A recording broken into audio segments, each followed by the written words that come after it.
Hey guys, what's up? Welcome back. Today we're going to be talking about an extremely important topic that impacts us all. So grab a bowl of popcorn, buckle down, and let's get into it.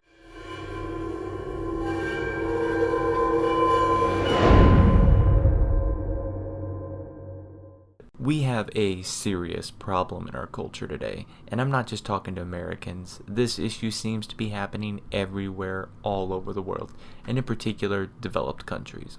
What might this issue be, you ask? The denial of truth and the creation of someone's own so-called truth.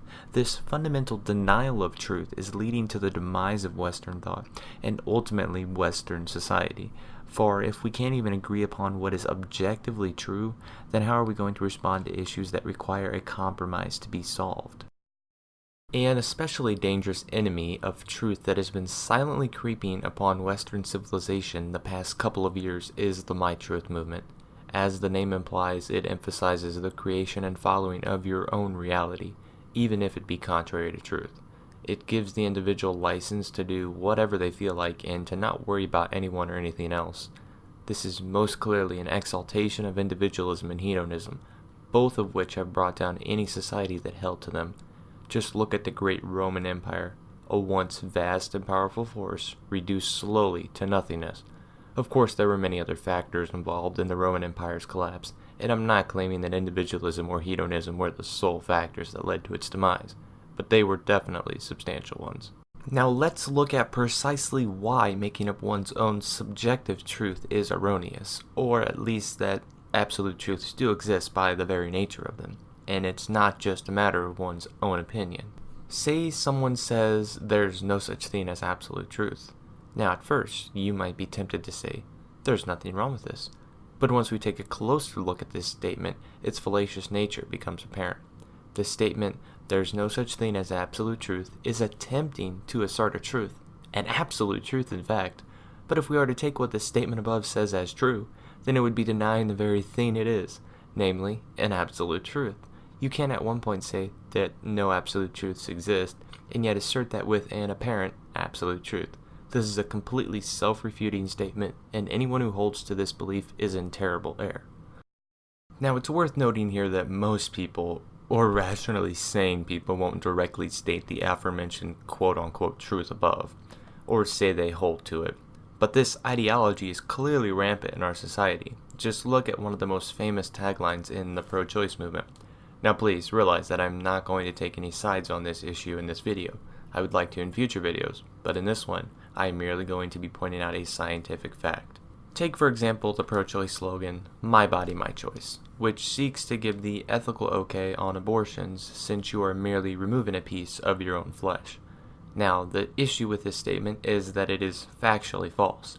Let's look at some statements from different college textbooks on this issue of whether a fetus, embryo, or zygote is a separate human being. I think college textbooks are a good place to look for an answer, as this article from Princeton, published in the International Journal of Sociology and Social Policy and written by Diana N. Irving, who has a master's and doctorate degree, starts with, "The question as to when the physical, material dimension of a human being begins is strictly a scientific question and fundamentally should be answered by human embryologists."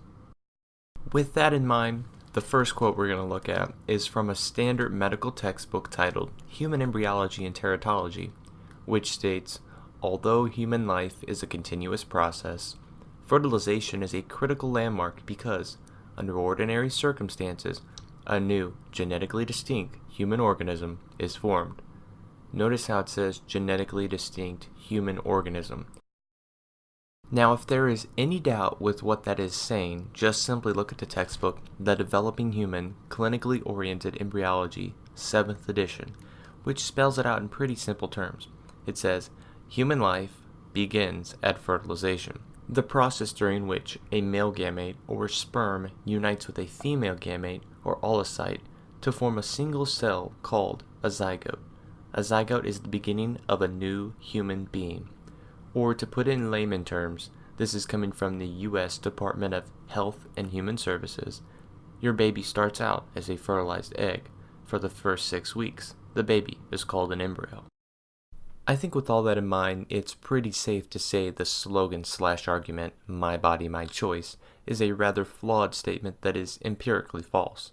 Unfortunately, this is just one of the many real-world examples of people holding to the idea of my truth and outright rejecting what is empirically verifiable. Even Plato himself comments on this rejection of truth by saying, "No one is more hated than he who speaks the truth." It's not hard to see what Plato was talking about. Just look after the 2016 presidential election when people trumpeted around with signs saying, "He's not my president." Of course, anyone to point the errancy with their statement only further enraged them. But I hope with all my being that we will begin to head back to the truth, and in doing so, save our society. Now in the end, let us always remember truth, as St. Thomas Aquinas beautifully defined it.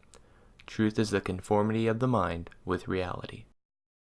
I hope you guys enjoyed this video, and if you did, go ahead and hit the thumbs up button as it helps me out a lot and shows me what you guys really like.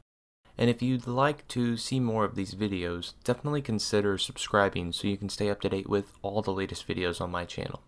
Thanks and God bless.